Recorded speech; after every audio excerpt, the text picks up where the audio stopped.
नमस्कार दोस्तों, स्वागत है आप सभी का बीएचयू वर्ल्ड में। और आज आपके इंतजार की घड़ी जो है वो खत्म हो चुकी है। आज हम आपके बीच एक नए कोर्स के साथ हैं जो लगातार आप कमेंट बॉक्स में बता रहे थे। जी हाँ, आज हम आपसे बात करेंगे बीएचयू बीएड के ऊपर। लेकिन बीएचयू बीएड के ऊपर बात करने से पहले मैं बता दूं कि बीएचयू वर्ल्ड 5 कोर्सेज को लेके BSc agriculture, BSc maths, BSc bio, BA arts और बीए सोशल साइंसेज के लिए पहले ही अपने कोर्स लॉन्च कर चुका है, जिसके बारे में आप डिस्क्रिप्शन में लिंक दिया गया है, उसको जाके देख सकते हैं। दोस्तों, लगातार आप लोग बीएचयू बीएड को लेके कमेंट कर रहे थे और मुझे लगा इस स्थिति में कि बीएचयू बीएड जो है वो वाकई बहुत इंपॉर्टेंट है। और लगातार चूंकि कमेंट की संख्या बीएड को लेके काफी अधिक थी, इसलिए आज आपको how to crack BHU BEd इसका टिप्स दिया जाएगा। और इसका टिप्स देने के लिए मैंने बीएचयू वर्ल्ड पे आमंत्रित किया है संदीप कुमार सिंह सर को, जो कि वर्तमान समय में बनारस हिंदू यूनिवर्सिटी से फैकल्टी ऑफ एजुकेशन से बीएचयू बीएड की शिक्षा को जो है वो ग्रहण कर रहे हैं। तो दोस्तों, मैं ज्यादा समय आपका नहीं लूंगा, सीधे जाएंगे हम लोग संदीप कुमार सिंह सर के पास, जो कि अगली स्क्रीन में आपको बीएचयू बीएड के टिप्स देंगे। हाँ, आप हमारे चैनल को जरूर सब्सक्राइब करें, लाइक करें, और अगर आपको लगता है कि किसी और कोर्स के बारे में आपको जानकारी चाहिए तो कमेंट बॉक्स में बताइए। जितने ज्यादा कमेंट्स आएंगे उस प्रेफरेंस के हिसाब से हम सारे कोर्सेज के बारे में आपके लिए नोटिफिकेशन वीडियो और कोर्स लाने वाले हैं। धन्यवाद। तो अगली स्क्रीन होगी संदीप कुमार सिंह सर के साथ।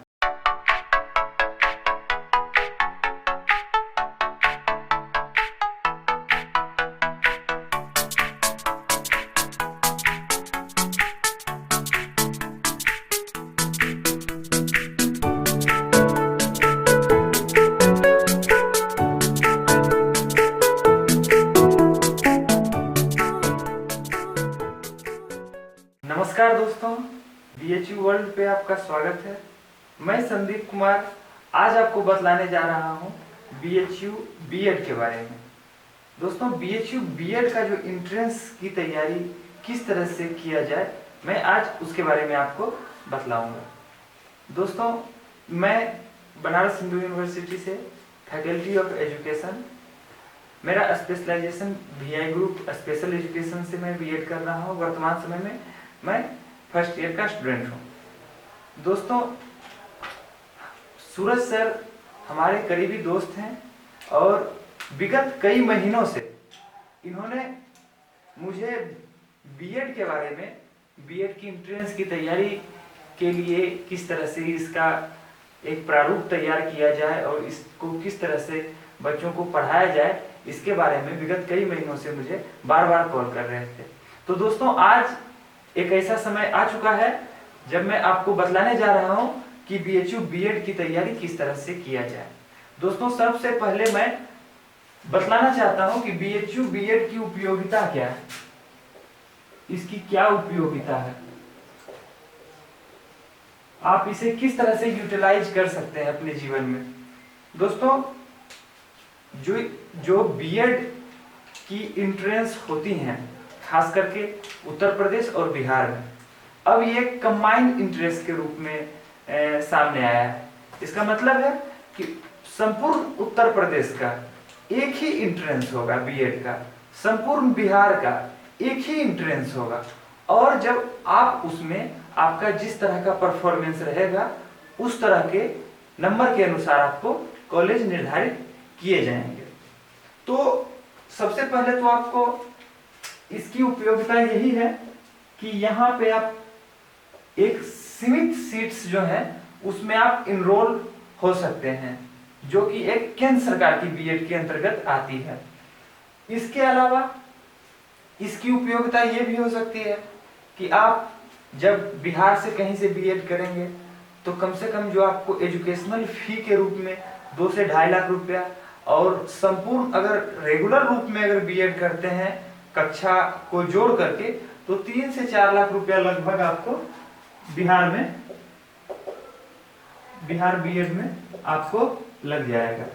और उसमें भी आपको बहुत तरह के समस्या रहेंगे कि सीएट क्वालिफाई करेंगे कि नहीं, सीटेट, बिहार टेट का क्या स्थिति होगी, उत्तर प्रदेश टेट का क्या स्थिति होगी, और अन्य राज्यों में हमारी क्या स्थिति हो सकती है, इसके बारे में भी बच्चों को बहुत सारा डर का माहौल बना हुआ रहता है। उत्तर प्रदेश में भी यही हालत है, यूपी बीएड का भी स्थिति यही है। उत्तर प्रदेश का जो बीएड है इसमें भी एक संयुक्त एग्जाम होते हैं, लेकिन यही सबसे बड़ा चीज है कि इसमें भी पैसा बहुत ज्यादा लगता है। अब हम बीएचयू बीएड के बारे में बताना चाहता हूँ कि इसमें लगभग 4400 या 4500 रुपया के लमसम, लेस देन 5000 आप कह सकते हैं, इसका मात्र चार्ज है साल भर का बीएचयू से बीएड करने में। इसके अंतर्गत आपको हॉस्टल की भी फैसिलिटी मिल जाएगी और अन्य जितने भी करिकुलम एक्टिविटीज होते हैं वो सारे एक्टिविटीज का पैसा भी इसी में इन्वॉल्व होता है, इसी में जोड़ करके 5000 तक लगता है। तो सबसे पहला उपयोगिता तो यही हो सकता है आपके लिए कि आपके लिए जो है टाइम का और मनी का दोनों चीजों का बचत हो जाएगा। और जनरली अर्थशास्त्र में हम लोग यही दोनों चीज का हम बचत करते हैं इकोनॉमिक्स के क्षेत्र में। तो सबसे पहली उपयोगिता बीएचयू से बीएड करने की यही है कि आपको बहुत कम रुपए में आप एक केंद्र सरकार के, जो कि बीएचयू बीएड एक भारत सरकार के संपूर्ण बीएड में मायने रखता है, इसकी रैंकिंग हमेशा टॉप 5 के अंतर्गत रही है इस विभाग की, इस संकाय की। तो आपको ये चीज सर्वप्रथम जानना चाहिए। दूसरा चीज कि इसके कितने प्रकार हैं बीएचयू से बीएड, क्योंकि यहाँ जो बीएड है वो एक प्रोफेशनल कोर्स के अंतर्गत आता है, तो इसकी सीट काफी कम है। आपको ये जानना होगा कि मुख्यतः बीएचयू से बीएड में कुल 150 सीट्स हैं और 150 सीट्स के अंतर्गत लगभग 5 तरह के बीएड आते हैं। 5 तरह के बीएड और 150 सीट, आप ये समझिए कि कितना अंतर है।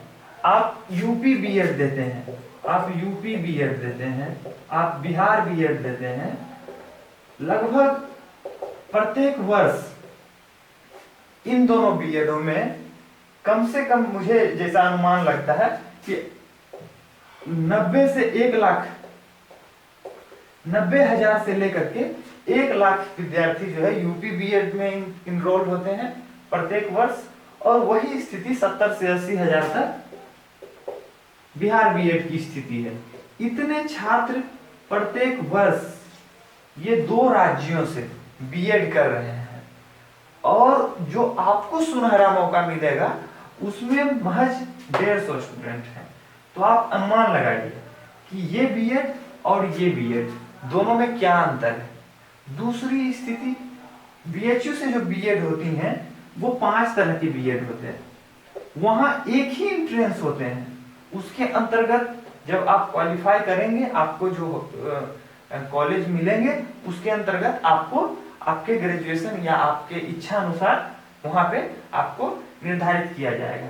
लेकिन जो बीएचयू से बीएड होता है वो मुख्यतः ग्रेजुएशन के विषयों या पोस्ट ग्रेजुएशन के विषयों के आधार पे ही होता है। सपोज करें कोई व्यक्ति साइंस में मैथ्स ग्रुप का है, तो वो जब बीएचयू से बीएड करने की स्थिति में आएगा तो वो बीएड इसी ग्रुप से करेगा, साइंस या मैथ्स ग्रुप से। इसे आप पहला ग्रुप मान लें। दूसरा साइंस का ही है बायो ग्रुप, ये भी बीएचयू बीएड जो है इसमें बायो ग्रुप से होता है। 2 तरह के साइंस ग्रुप हो गए। तीसरा ग्रुप जो है इसमें वो है social science and humanities, social science and humanities and commerce. इसका सीधा अर्थ हुआ यही कि जो बीएड है, जो सोशल साइंस के बीएड के एंट्रेंस होंगे और जो कॉमर्स के एंट्रेंस होंगे, दोनों एक ही के अंतर्गत आएंगे। ये चीज आपको ध्यान रखना है। ऐसा नहीं है कि जो सोशल साइंस के बीएड है वो बीएड और कॉमर्स के बीएड दोनों अलग अलग होते हैं। तो इन चीजों को आपको, इन शर्तों को आपको ध्यान रखना चाहिए। उसके बाद एक है लैंग्वेज ग्रुप। जैसे कोई व्यक्ति भाषा से ग्रेजुएशन किया है पोस्ट ग्रेजुएशन भी उसका किसी लैंग्वेज से है, तो वो व्यक्ति लैंग्वेज ग्रुप में फॉर्म भरेगा, लैंग्वेज ग्रुप में फॉर्म भरेगा और उसे आप बीएड लैंग्वेज के अंतर्गत रख सकते हैं। तो इसमें जो मुख्यतः ये 4 जो बीएड हैं बीएचयू के, ये काफी महत्वपूर्ण माने जाते हैं और इनकी जो सबसे महत्वपूर्ण चीजें इनके अंतर्गत है कि सोशल साइंस में महज मुख्य परिसर, फैकल्टी ऑफ एजुकेशन के अंतर्गत जो मुख्य परिसर है उसमें महज 15 सीट्स हैं। सोशल साइंस इसमें इस ग्रुप में मात्र 15 सीट है। इसी तरह से निर्धारित किया गया है सभी का, किसी में 30 सीट है, किसी में 25 सीट्स हैं, इसी तरह से कुल मिलाकर के 150 सीट्स हैं, जिसमें कि 150 सीट्स में 100 सीट्स मुख्य परिसर मेन कैंपस के लिए और 50 सीट्स जो है अफिलिएटेड कॉलेज, जिसमें अफिलिएटेड कॉलेज के अंतर्गत दोनों महिलाओं का कॉलेज है, जिसमें आर्या महिला पीजी कॉलेज और VKM, VCW, ये सारे कॉलेज जो हैं वो बीएड करवाते हैं, लेकिन 50 सीट्स उसके अंतर्गत है और वो 50 सीट्स के अंदर भी फिर डिवीजन किया हुआ है। सोशल साइंस में, मैथ्स ग्रुप में, बायो ग्रुप में, ये सारे डिवीजन किए हुए हैं। तो उसके योग्यता के अनुसार प्रोस्पेक्टस जब आएंगे 2019 का, तो उसमें आप इन चीजों का वर्गीकरण आप देख सकते हैं कि कितने सीट्स हैं, कितने सीटों का अंतराल बढ़ा है, घटा है, ये सारी चीज उसमें आपको जानकारी मिल जाएगी। तो सबसे पहले आपको बीएड ग्रुप में, सोशल साइंस ग्रुप की मैं बात कर रहा हूँ, social science, humanities and commerce की, तो इसमें आपको जानना चाहिए कि इसमें कुल कितने प्रश्न पूछे जाते हैं, प्रश्नों की संख्या क्या है, कितने समय लगते हैं, प्रश्न को सॉल्यूशन के लिए कितने समय दिए जाते हैं, ये सारी चीजों की जानकारी आपको होनी चाहिए। तो आप जान गए कि मुख्यतः मैं जो आज का जो मैं बतलाने जा रहा हूं, ये मुख्यतः social science and commerce, social science and commerce group का जो बीएड है, मैं उसके बारे में बतलाना जा रहा हूं। देखिए दोस्तों, एक चीज और मैं क्लियर कर देना चाहता हूं कि बीएड और स्पेशल बीएड ये दोनों टर्म लिखे हुए रहते हैं, क्योंकि कुछ सीट्स ऐसे हैं जो निर्धारित कर दिए गए हैं जनरल के अलावा कि उन्हें स्पेशल बीएड, जैसे भारत में बहुत ऐसे छात्र हैं जो दिव्यांग हैं, कुछ छात्र ऐसे हैं जो विजुअली इम्पायरमेंट के अंतर्गत आते हैं और कुछ ऐसे हैं जो डीप के अंतर्गत आते हैं, यानी कि कुछ दृष्टिबाधित हैं और कुछ जो है बाधिर हैं। तो इस कंडीशन में कुछ सीट्स जो उनके लिए निर्धारित किए हुए हैं, तो वो उनके अंतर्गत स्पेशल एजुकेशन आता है, और जो बीएड जनरल बीएड होता है वो इसके अंतर्गत आता है। तो लगभग आप यही उम्मीद रख सकते हैं 2 या 3 सीट्स जो है हर एक ग्रुप से वो इसके लिए निर्धारित किए हुए हैं। 5% रख सकते हैं आप, 5%, 5 to 10% वो निर्धारित किए हुए हैं, 5 to 10% स्पेशल के लिए। उसके अंतर्गत, टोटल के अंतर्गत 5 to 10%। तो ये हो गया आपका सोशल साइंस का। अब इसके अंतर्गत देखें कि इसमें कुल कितने सीट्स हैं, इसकी क्या पाठ्यक्रम है, इसके लिए आपको कितने समय, इसको सॉल्यूशन के लिए कितने समय आपको दिए जाएंगे, इसका कुल कितने मार्क्स का ये एग्जाम होता है, ये सारी चीज मैं आपको एक एक कर बतलाने जा रहा हूँ। तो पहले दोस्तों टाइप्स आप जान गए कि सोशल साइंस एक टाइप्स है बीएचयू बीएड के, और इसके अंतर्गत जो टोटल क्वेश्चन है वो 100 क्वेश्चन है। सोशल साइंस के अंतर्गत total question 100, each question 3 marks.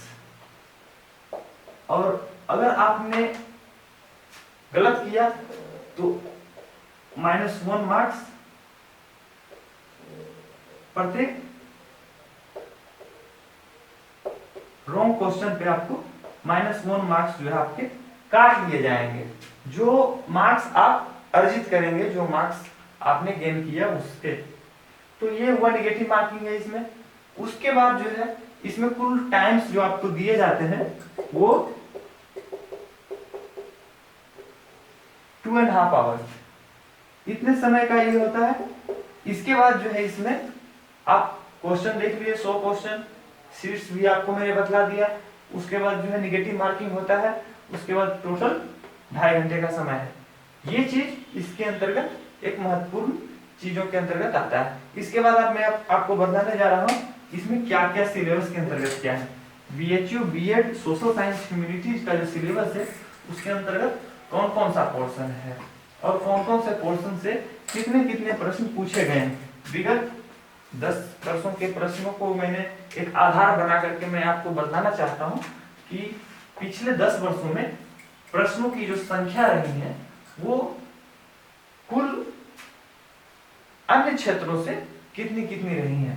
तो दोस्तों 2 पोर्शन में ये बटा हुआ है, पार्ट 1 और पार्ट 2।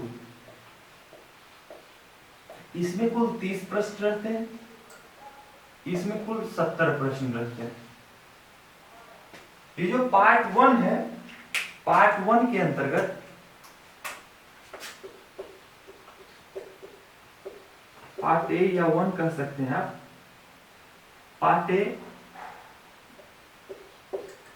इसके अंतर्गत जो है सबसे पहले लॉजिक का आपका रहेगा, लॉजिक, उसके बाद रीजनिंग रहेगा और इसके अलावा जो है इसमें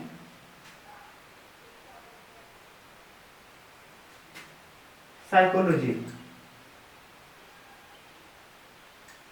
साइकोलॉजी, साइकोलॉजी 2 पोर्शन में है, एक एजुकेशन साइकोलॉजी, एजुकेशन, और दूसरा चाइल्ड साइकोलॉजी। दोस्तों ऐसा नहीं है जो साइकोलॉजी हम लोग पढ़ते हैं वो साइकोलॉजी, साइकोलॉजी का कुछ पोर्शन ऐसा है जो इसमें जनरली पूछा जाता है। एजुकेशन साइकोलॉजी या फिर साइकोलॉजी के अंतर्गत जो एजुकेशन है जिसमें आपसे पूछा जाएगा एजुकेशन से संबंधित जितने भी एक्ट हैं, RCI क्या है, NCERT क्या है, RCI का अधिनियम कब बनाया गया, एक्ट कब पारित किया गया, संसद में कब पारित हुआ, ये कब लॉन्च किया गया, ये किसके अंतर्गत आता है, ये सब विभाग को निगरानी कौन करता है, शिक्षा के विकास के लिए कौन कौन से साधक हैं, ये सारे चीजों को आप एजुकेशन के अंतर्गत रख सकते हैं। HRD के बारे में आपसे पूछ सकता है प्रश्न, और भी बहुत सारे जितने भी एजुकेशन से संबंधित विभाग हैं, कार्यालय हैं या फिर बड़े बड़े स्कूल्स हैं वो भी आपसे पूछा जा सकता है। जैसे इस साल एक विश्व भारती विश्वविद्यालय के बारे में पूछा था, किसकी लोकेशन क्या है, तो हो सकता है BHU के बारे में ही पूछ दे कि BHU की स्थापना कब हुई। तो ये सारी चीज को साइकोलॉजी के अंतर्गत नहीं रख सकते, एजुकेशन इसे अलग, कुछ क्वेश्चन जो है साइको से संबंधित रहता है और कुछ क्वेश्चन जो है सेपरेट भी पूछ देता है। जैसे कोई विश्वविद्यालय के बारे में पूछ दिया कि ये विश्वविद्यालय स्थापना कब हुई, ये या इस विश्वविद्यालय का कहाँ स्थिति कहाँ है, मतलब किस राज्य से संबंधित है। तो ये सभी तरह के क्वेश्चन जो है ये पूछे जाते हैं पार्ट 1 में। देखिए दोस्तों, ये जो रीजनिंग और लॉजिक जो है, ये जो रीजनिंग और लॉजिक का जो पोर्शन है वो मुख्यतः हर एक साल 5 से 8 क्वेश्चन या 10 क्वेश्चन आप रख सकते हैं कि 10 क्वेश्चन जो है रीजनिंग या लॉजिक से है, ठीक। और इसके अलावा जो है हर एक साल 25 से 22 क्वेश्चन, 25 से 22 क्वेश्चन जो है वो हमेशा मैं देखा हूँ 25 से 22 तक के अंतर्गत एजुकेशन, चाइल्ड साइकोलॉजी और साइकोलॉजी के अन्य जितने भी पोर्शन हैं उससे पूछे जाते हैं। यानी टोटल सपोज कीजिए कि 22 प्रश्न अगर पूछ दिया इधर साइकोलॉजी से संबंधित तो 8 प्रश्न जो आपके लॉजिक से रहेंगे, या फिर 5 क्वेश्चन लॉजिक से पूछे तो 25 क्वेश्चन जो है आपके साइकोलॉजी से पूछेंगे। तो ये है पोर्शन 1। पार्ट 2 में क्या क्या पूछ रहा है, पार्ट 2 इससे भी महत्वपूर्ण है क्योंकि पार्ट 2 में आपके पास टोटल 70 प्रश्न हैं और जो इसमें जो सबसे महत्वपूर्ण चीजें हैं वो ये है कि साइकोलॉजी के बहुत सारे ऐसे प्रश्न जो आपके प्रैक्टिस पर निर्भर करता है। आप बहुत सारे किताबों को भी अगर पढ़ लीजिएगा तो साइकोलॉजी का क्वेश्चन, जिस तरह का क्वेश्चन पूछा जाता है लॉजिक का, जिसमें कि आपसे पूछ दिया जाएगा कि एक विद्यार्थी के लिए निम्नलिखित में से कौन सबसे ज्यादा उपयुक्त है।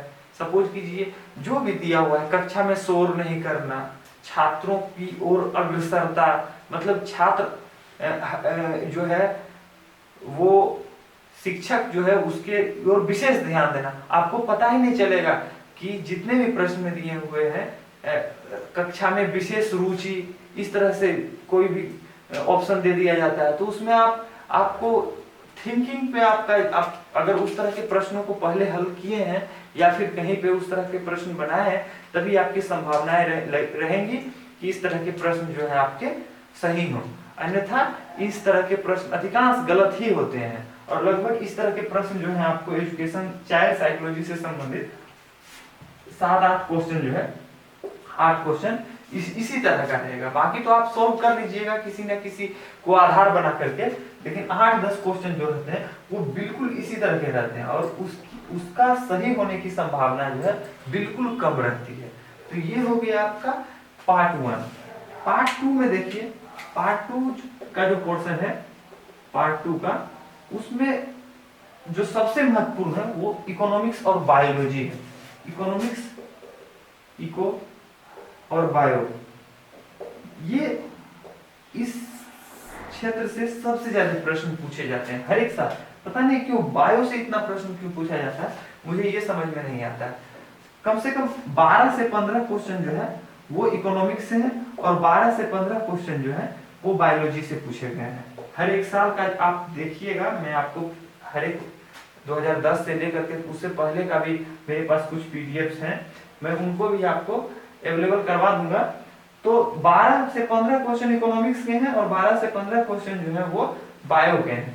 तो लगभग 30 क्वेश्चन रखिए, 24 से लेकर के 30 प्रश्न जो है आपके इस क्षेत्र से पूछे जा रहे हैं। इसके अलावा और भी कई सारे विषय हैं जिससे पार्ट 2 में क्वेश्चन पूछे जाते हैं, जैसे हिस्ट्री, इकोनॉमिक्स तो हो गया, पॉलिटी, कॉन्स्टिट्यूशन इसी के अंतर्गत रख सकते हैं आप। उसके बाद ज्योग्राफी हो गया। इसके बाद 1-2 प्रश्न ऐसे हैं जो सोशियोलॉजी से भी कभी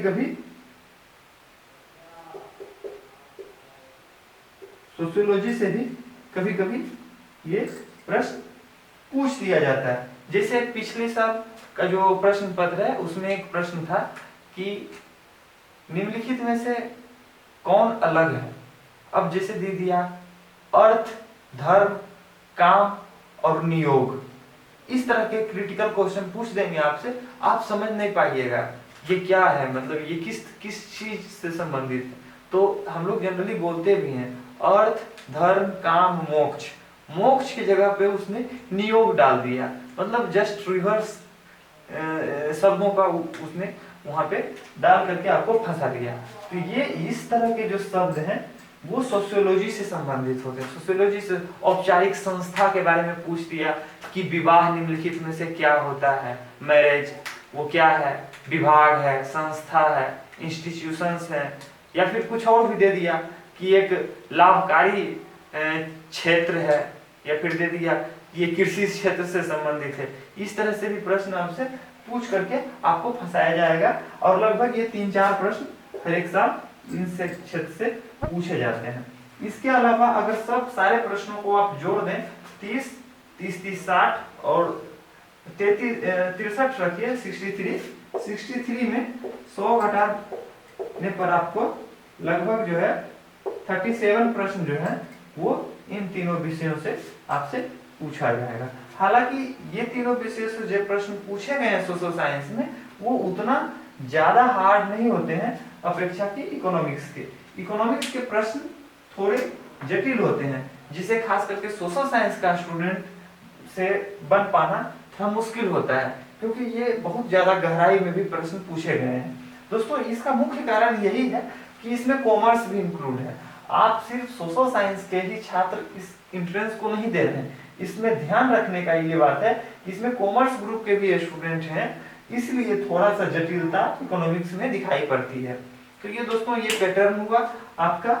अब मैं कोशिश करूंगा कि जब मैं आपको थोड़ा बहुत नॉलेज बीएड के बारे में दे दूं तो उसके बाद जो है किस तरह से इसके पैटर्न क्या है 2010 से का जो क्वेश्चन पेपर है मैं उस वहां से सॉल्व करना शुरू करूंगा और लगभग 2018 तक का जो क्वेश्चन प्रश्न पत्र है मैं उसको सॉल्व करके आपको उसका एक समरी बना दूंगा। उससे क्या होगा कि जो क्वेश्चन रिपीटेड है, सपोज कीजिए 4-5 क्वेश्चन किसी ना किसी साल रिपीट होता है, अगर उस तरह का प्रश्न अगर रिपीट हुआ या उससे संबंधित कोई प्रश्न आया तो उसे आपको सॉल्व करने में काफी आसानी होगी। तो ये आपका पैटर्न है। इसके अंतर्गत आपको दो चीज ध्यान रखना है कि बायो और इकोनॉमिक्स का जो क्वेश्चन है वो अधिक मात्रा में पूछे जा रहे हैं पोर्शन 1 को छोड़ करके। पार्ट 1 में तो साइकोलॉजी, चाइल्ड साइकोलॉजी और एजुकेशन साइकोलॉजी तो है ही, इसके अलावा पार्ट 2 में लगभग 25 से 30 क्वेश्चन जो है इन सेक्टर से पूछा जा रहा है और बाकी जो है 37 प्रश्न जो है वो लगभग हिस्ट्री, पॉलिटी, ज्योग्राफी, सोशियोलॉजी और अन्य कुछ लॉजिकल क्वेश्चन जो है जो आपसे पूछ दिया जाता है, जो जनरली हम लोग डेली लाइफ में जिस चीज का प्रयोग होता है, जैसे इंटरनेट बैंकिंग के बारे में प्रश्न पूछ दिया, कोई बेसिक प्रश्न पूछ दिया, फोन पे या फिर भीम एप्स के बारे में कोई प्रश्न पूछ दिया। हालांकि ये सब इकोनॉमिक्स से संबंधित है, लेकिन अगर डेली लाइफ के बारे में अगर प्रश्न पूछ दिया तो उसे एक अदर्स में काउंट कर सकते हैं, एक अदर्स में। इससे भी 1-2 प्रश्न पूछे गए हैं हर एक वर्ष। तो ये दोस्तों आपका पैटर्न था BHU BEd social science and humanities का।